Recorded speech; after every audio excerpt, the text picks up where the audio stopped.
Hello and welcome, and today I want us to discuss on how we can construct this part here. This is a dam section, and it's quite interesting because if you look from this picture, is the this concrete here, as you can see, is this one here. So if, for example, you are looking at this piece of this construction, is supposed to span from one bank of this dam to the other end here. So for example, if I was to show it here, I can just maybe from here to here, maybe to here to here, maybe like this, like this, like this, like this, like this, and maybe to the end like that. So as you can see, it is this concrete that is supporting the upstream, and the upstream is the one that's going to receive the water that is going to be retained on this dam. So structurally, and maybe if I stand to be corrected, is the one that is going to protect this phase that is bounded by the water, and also rest as the help this concrete that will be planned on this phase to have somewhere to anchor onto, apart from serving other functions. So you can say like it's the upstream foundation of the dam, and will also be otherwise known as the dam prim according to this construction. And of course the rest is the embankment material, which is now being protected partly by this one, and also the concrete here. So I have also this construction here, or the silver green tea part, which is which I have designed. So for example, I don't know, maybe I can try to show it in green dimension, and you can see these are the parts, the sub-assembly that is being used to project this design all through like this. So for example, if I was to come here, you can find there is a featuring. So I have a featuring here, and I can be able to maybe show it like this. So this is the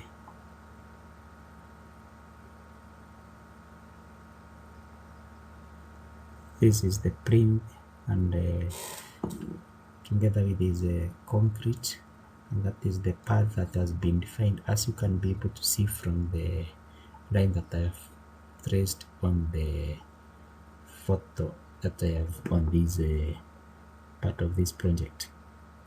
So maybe that is enough. And now I want to show you how you can be able to design something which is, because this is the sub-assembly that has been used to construct this corridor model. So if we go to the sub-assembly composer, you can just come here, and maybe I can open one here like this, and I want to show you how it looks like. So let's maybe you can use an example here, because this is one that I created, and I want to show you how you can also create one from the according to this arrangement. So let's start a new one here, and for you to be able to construct it, you have to agree on one thing, that this is the point that it will travel around. So we can now assume that this is going to be our point, the original point of our assembly, sub-assembly. So what we can do is, when you just come here, we just have the first point like that, and that point is this one here. So you just click fit screen, and then you go to the next point, and that next point here, you can see, if you just forget these dimensions, they don't have a meaning for now, but I show you how you can be able to use the input parameters. For example, I want this sign to be my right hand sign and this one to be my left hand sign. So when you do like this, be able to be able to turn your sub-assembly in any direction that you want. So I want to have my first point and also create my parameter, so I can have a frame top distance, and going to be number, maybe can do it 3, maybe 320, it is okay. And what you need to do is to maybe pick this one and also have we copy bring top distance to the distance x, so you have it like that, and then fit screen. So this distance is the Plinth top distance. But now we might want to be able to control this point by use of a polyline. So in this case, what we can do is, instead of using the dx, delta x and delta y, we can use the slope and delta x. So what we do is, we can fix that one to 0, and when you fix this one to 0, it means that this one you cannot change once we have constructed our sub-assembly. So in case you want to change, maybe you need to add, we can add bring top slope, although maybe you might not use it, so it's going to be green, then you can give in percentage. So in this case, you just copy this one, and now you just have it like this, and what is the bring the distance, copy, and then you paste like that. Now I want us to have something that can help us to control this wheel by use of a polyline on the plan. So what you can do is, we just need to come here in the target parameters and create an offset target, which will be now, yes, like this one. So for example, if we have it here, and then we can just come here and change our offset. We can use this one to create an offset, so we can code it this one as a offset, print offset, maybe print offset distance. So this one will be in terms of any polyline that moves on the plan. For example, I can show you here. For example, if I have a set of points joined by a polyline like that. So in this case, this is what we are calling the Plinth offset distance in terms of the target. So this will be our target when we come to place this subassembly onto the Silver 3D. So what we can do is now we need to allocate the offset target like that. So if we do like this one will stretch accordingly. Now another thing we need to do is just we need a point that is going to be at this point. So this one is very simple. We just come in, and as we continue we can add another parameter here, and let's call it Plinth. Let's call this one external Plinth thickness like that, and maybe we can give it a distance of 0.45. I think doesn't matter because we can always change if we want to change. So we copy this one, and now this is where we need to change to minus like that. Is it? Yes.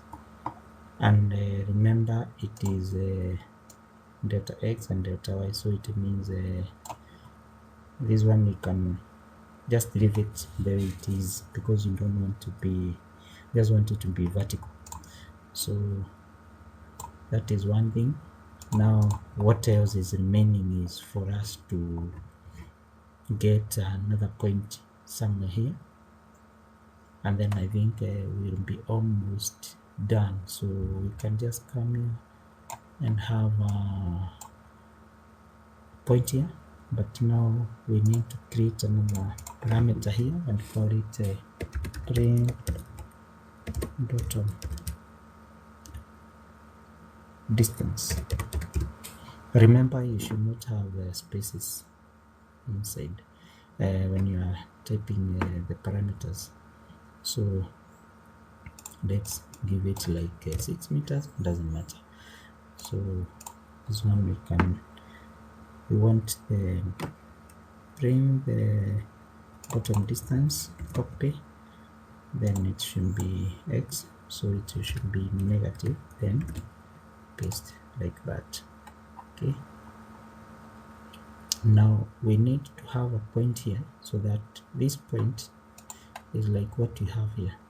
If you come to this, we need to identify a point here. So this point will determine the thickness of any corresponding slab that might be extended towards the inside of this dam.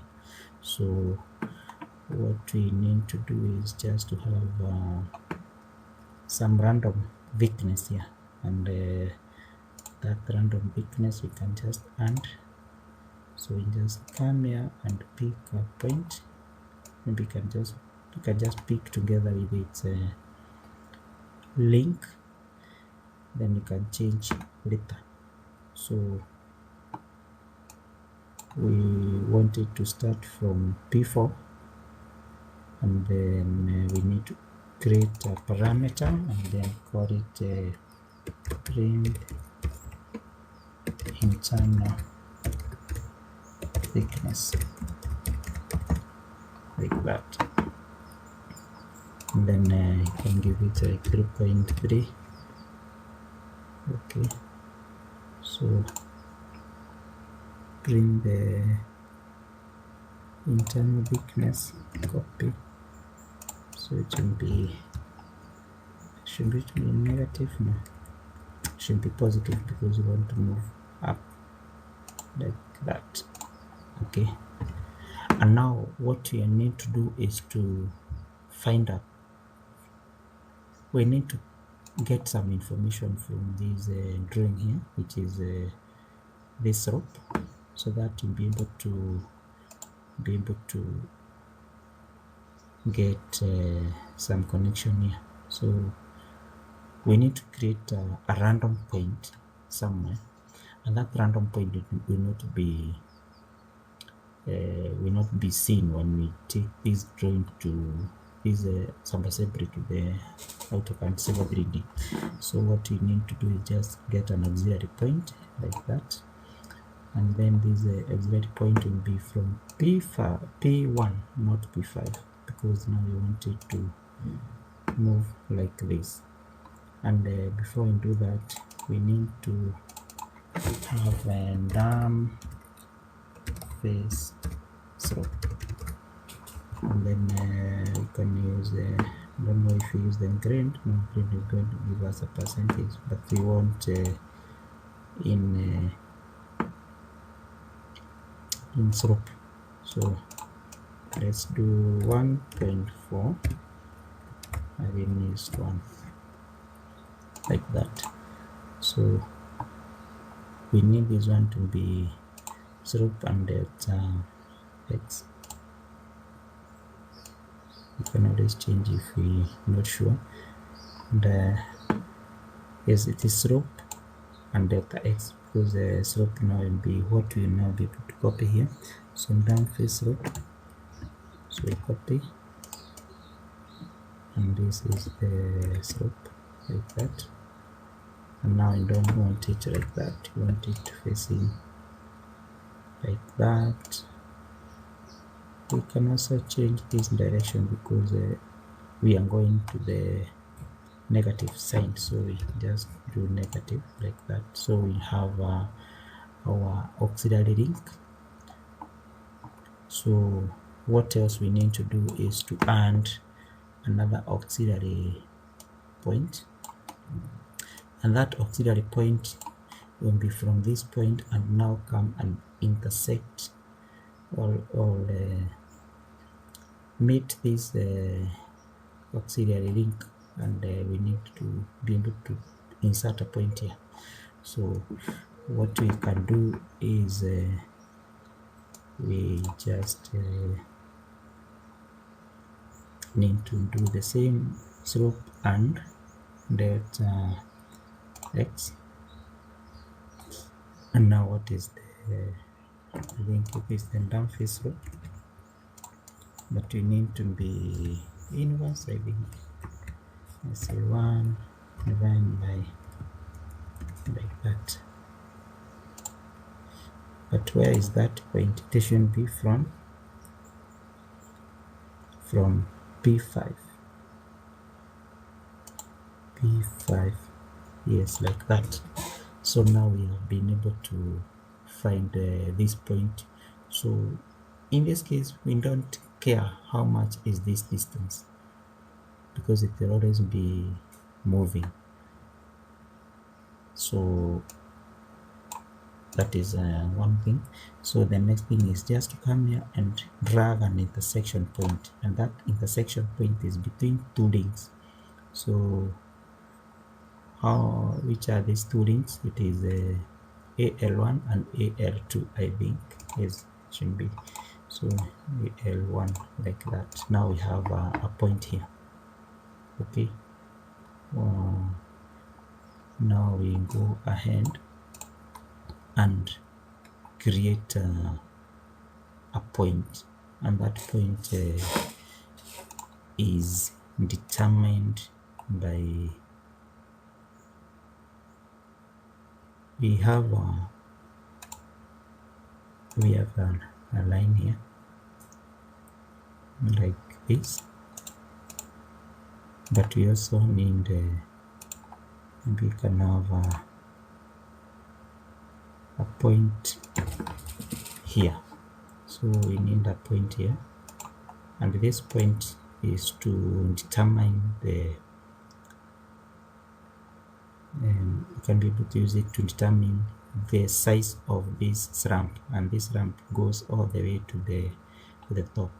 So it is important maybe we have that point. So we can have a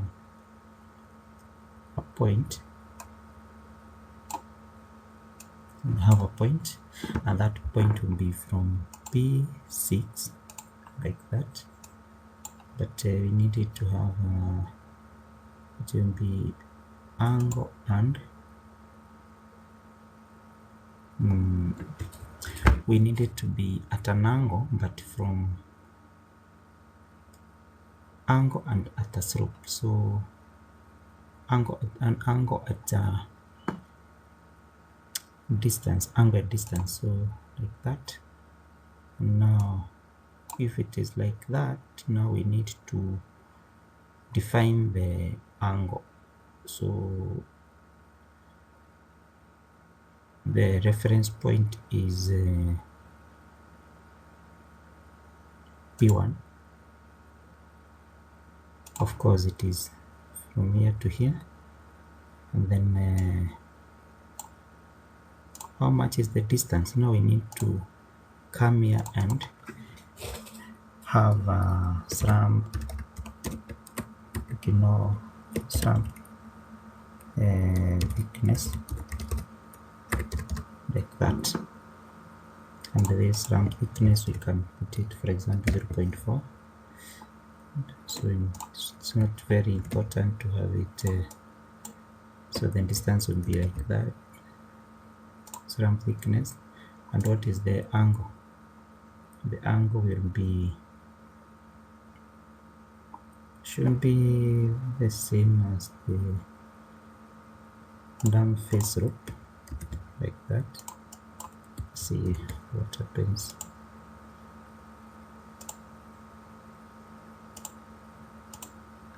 Now we need to, is it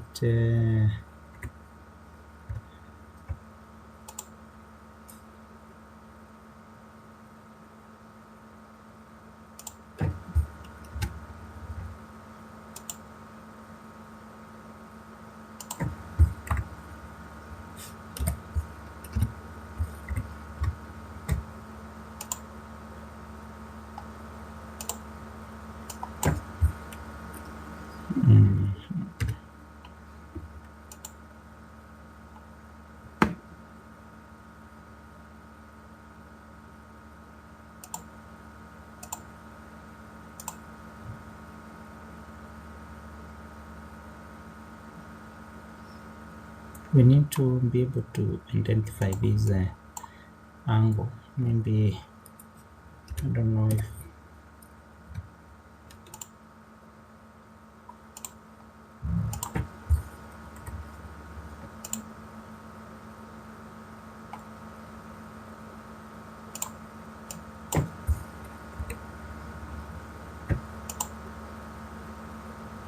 okay, supposing just do 90.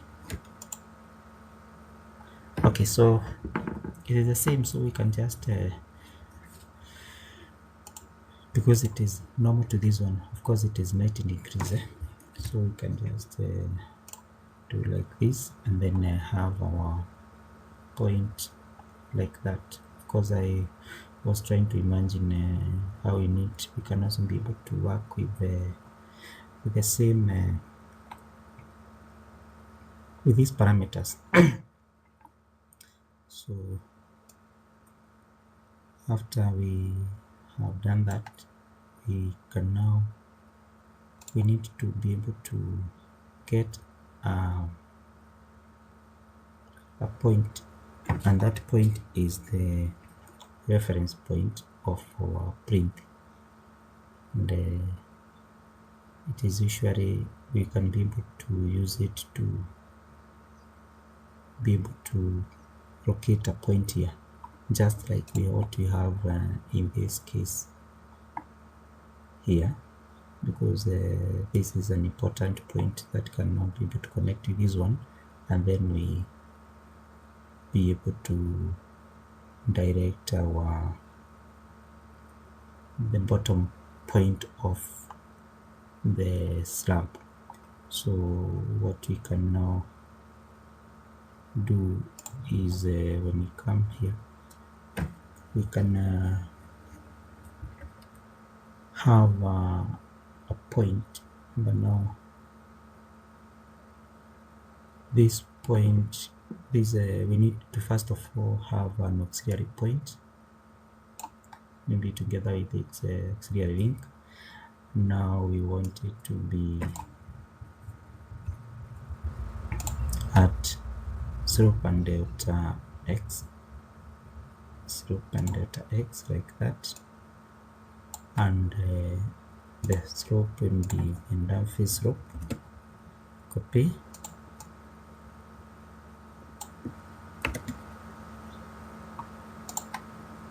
like that. Of course, we need to confirm is if it is from point P7, and now we need to include a point here, and that point is from on the intersection of P7 and this auxiliary link and this link. These are the link. So you can just come here and have an intersection point. And that intersection point is between AL3 and L3, like that. What else is remaining is now just to connect the links, and we just connect the points with links. So first one we can have P5 to P7, like that. Then you have another one,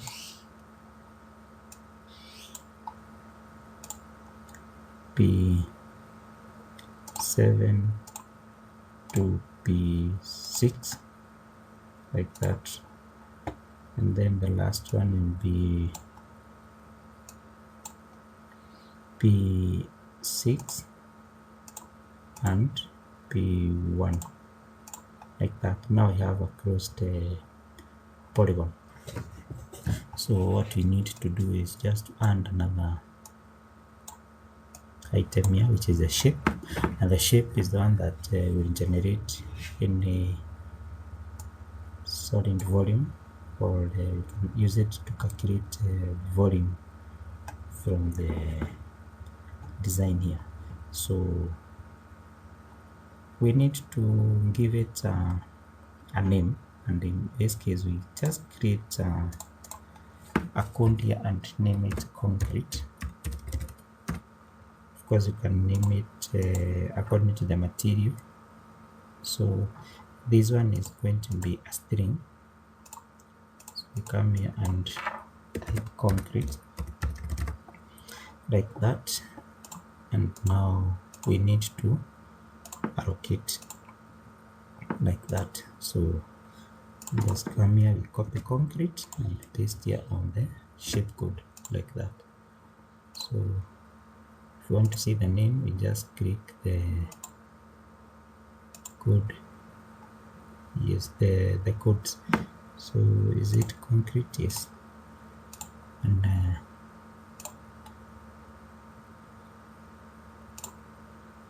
now that we are almost done, what is remaining is very simple. So we just come here and we allocate codes.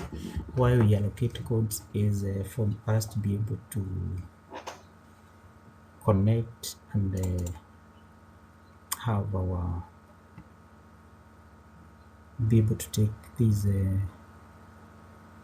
some assembly to the Civil 3D. So without codes, it will be hard to maybe create volumes and all that. So the first thing is to just, maybe you can start by just naming. Maybe you can have point code. So this one will be on our points. So see, this is a string. Just type point code, like that. Then create another one, link code, link code. So it will also be a string.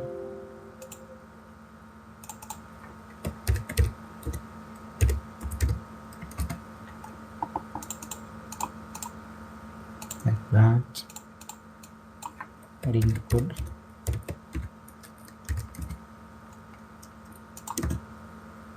I can also have a dam face code.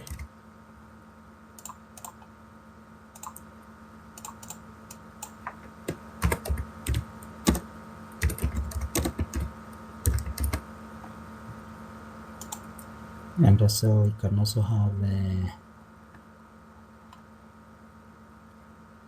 internal. Maybe you can just find another one which is just bring the, let me see, maybe you can have the bring the top.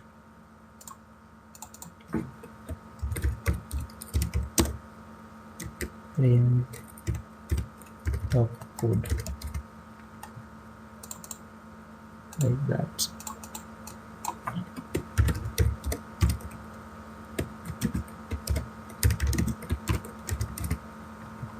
Like that. So you just come here and start. You can just start in a methodical way. So you just, so this one I'm just going to call it point code. I just copy and then paste here. So this one you can see where it is. So I want it to be the print we have the print top code. Here's this one. So this will be on the link like that, and this one p2, and I want to give it point code like that. This one I want to give it a link code like that. This one I want to give it point code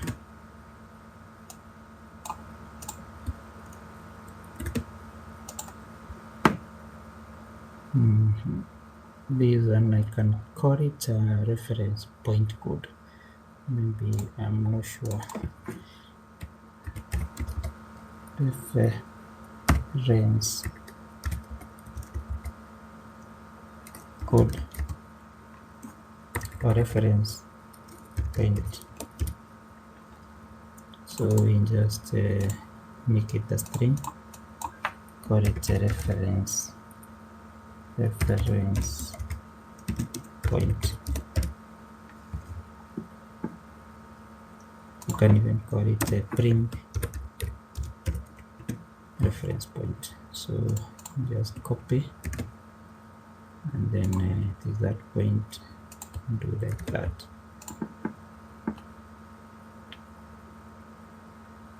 So I think maybe we might need to, on the parameters, we can have you can call this one a reference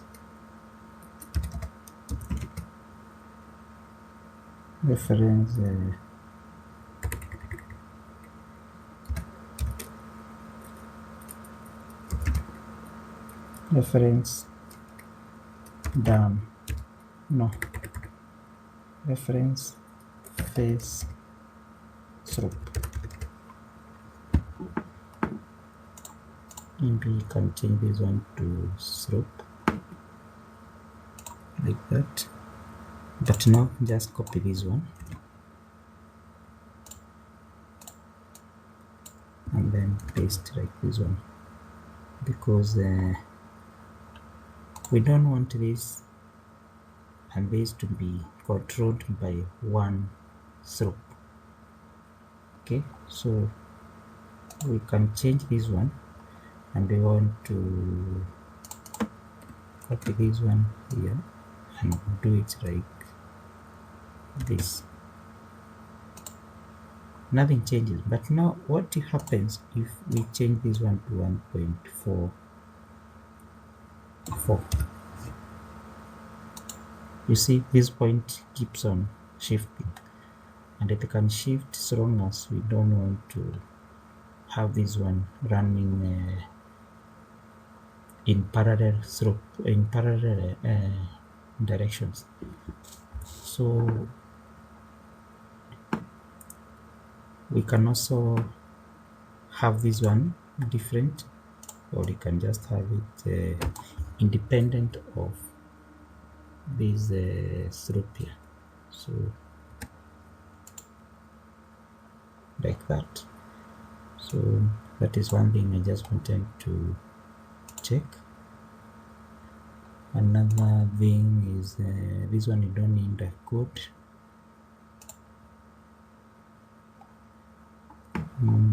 We need a code for this one, so we call it we can add another parameter here for the code. We can call it dam bottom, no, print the bottom, sorry, print the bottom, and we want it to be string, and then we can have this one as we just type print bottom. So this is a code that is referring to the print bottom itself. So just do it like this. So if you can see, oh, I think we copied the wrong place, so cut, then paste here on the, oh sorry, like that. Then we have this point, maybe we can just call it point code. We have a point code, okay, like that, like that. Then this one, we just give it a link code. No, sorry, this is just put it where it's supposed to be on the links. Then the point code, like that, paste here, like that, and then this one we can call this link code, like this, and then this point code, then like this. Maybe we can call this one okay, this one you can also do print the, okay, let's just give it link code, like that, and this point and just give it point code. What do you call this one? Point code. Maybe it's okay, but you can just, if you really feel that you want to change the name of this one, does it have a name here? No. So, but we can give it like an access point.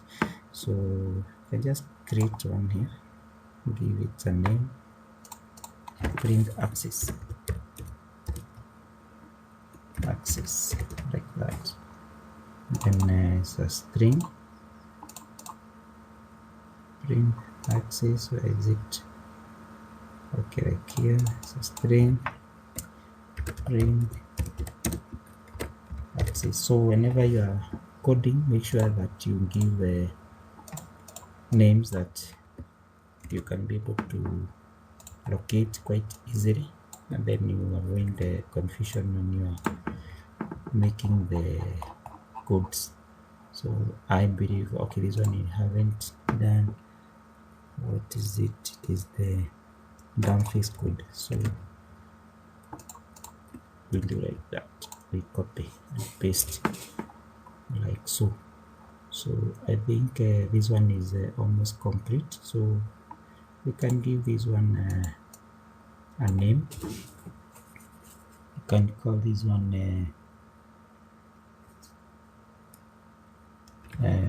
you can call this one dump print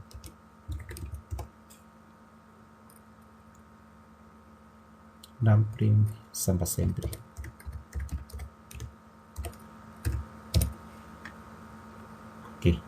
This one we just save as this file as done print some assembly.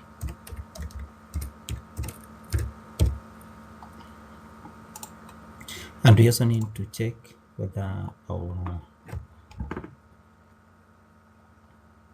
structure has assigned.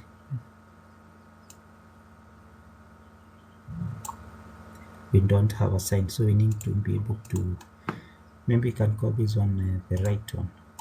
The importance of having assigned parameter is so that you can be able to flip. If we want, you can flip this one this side, or you can flip it the other direction, and it is always a very good feature to use.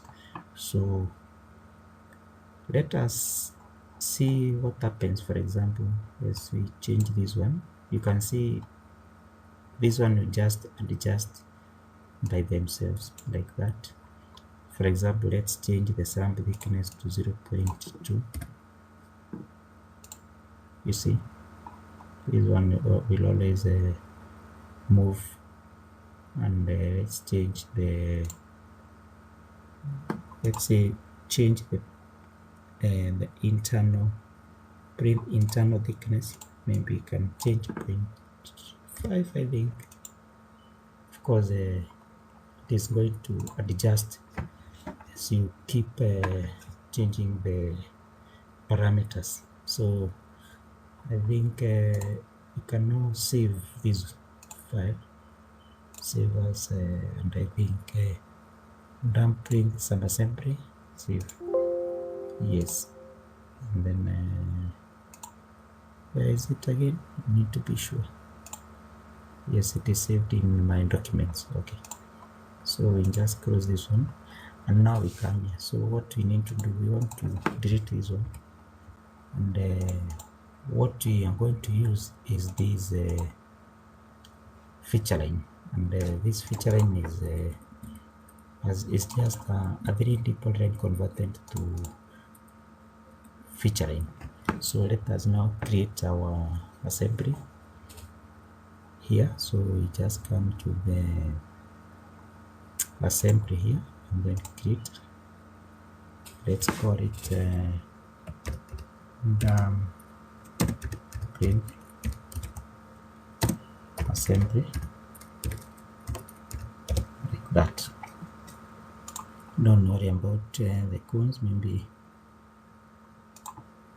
And this is the assembly. Now we need to input our sub-assembly. So let us now pick some assembly from the one that we have created, import sub-assembly, and then we come here, and I think it is this one, dumping sub-assembly, the one that we have created, and then open, and then it's going to be in the dump sub-assemblies.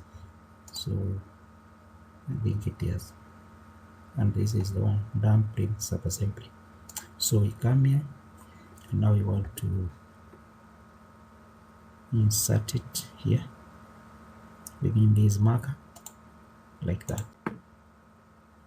Make a corridor from this assembly. Now create corridor, and now can call this one a print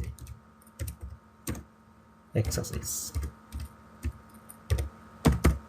like that. And now we are going to use the feature line, and where is the feature line? We can just select it like this, and then where's the assembly? This one. We don't need the surface because this one is just independent of any surface. So we just click OK, and then it takes us to the parameters panel here. Now we need to check the frequency. The frequency is how much we need our cross section to appear, how close or how far. And the reason we are having 20 meters is, in my case, my points are not necessarily 20 meters, so they'll be overridden or they'll not be there. So we can just, I'm quite interested is the vertical geometry points, because those are the points that I need my cross section to appear. So I just click OK. So how we do that is just come here, and first of all we can split like this.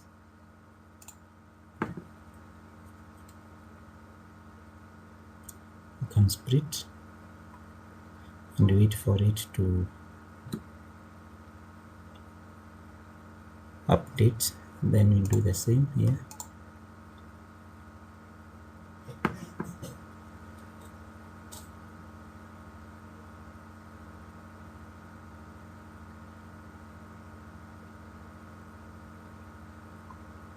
And now we can now change this one here.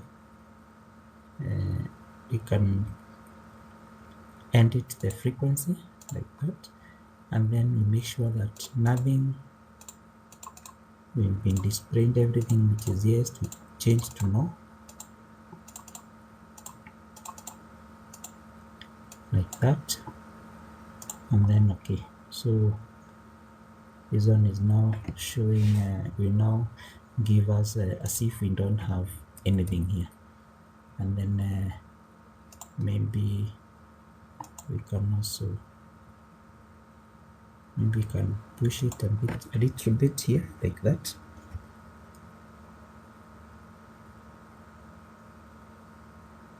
This region.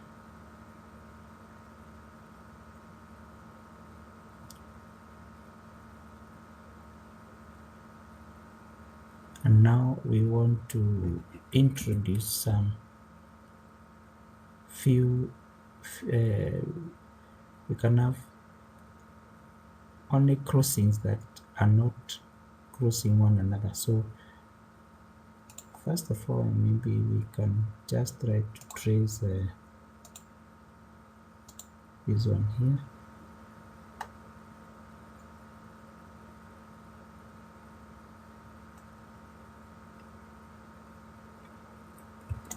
I don't know, like that.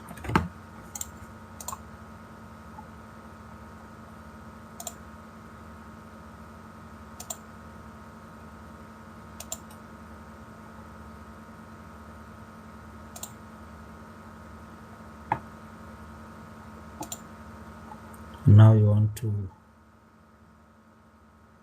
okay, let's have this one here, and also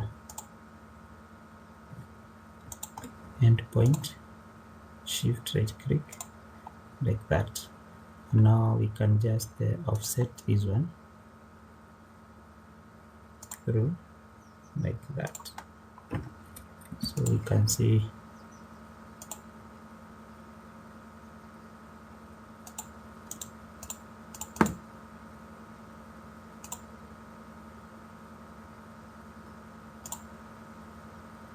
we want this one like that.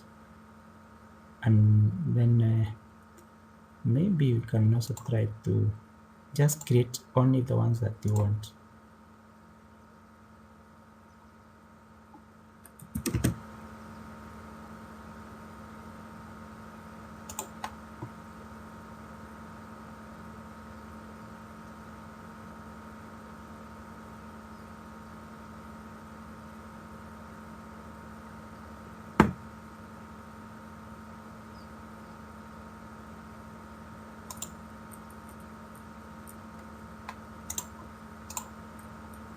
Now we come here and now create, we edit frequency. Now we can create like that. So endpoint, enter. Now we have created one. Let's see what happens.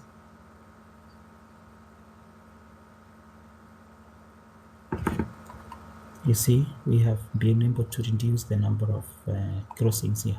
Maybe we can try and see if we are lucky with the second one. But I think, is it possible? We can just first of all maybe try to see what happens in this one. So Let's extend and see if it is actually closing.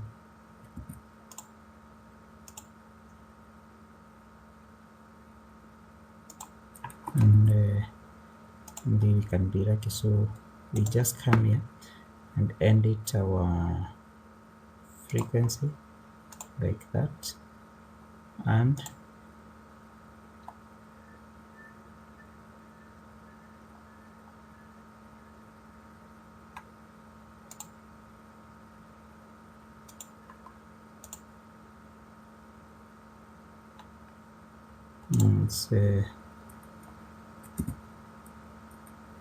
let's see if we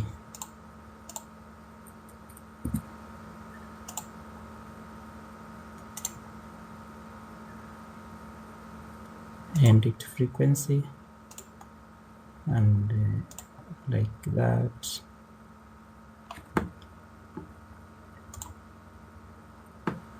Let's see what we can add here, maybe even the nearest. Yes, like that. Okay, let's see what happens. Yes, now you can see you cannot be able to add the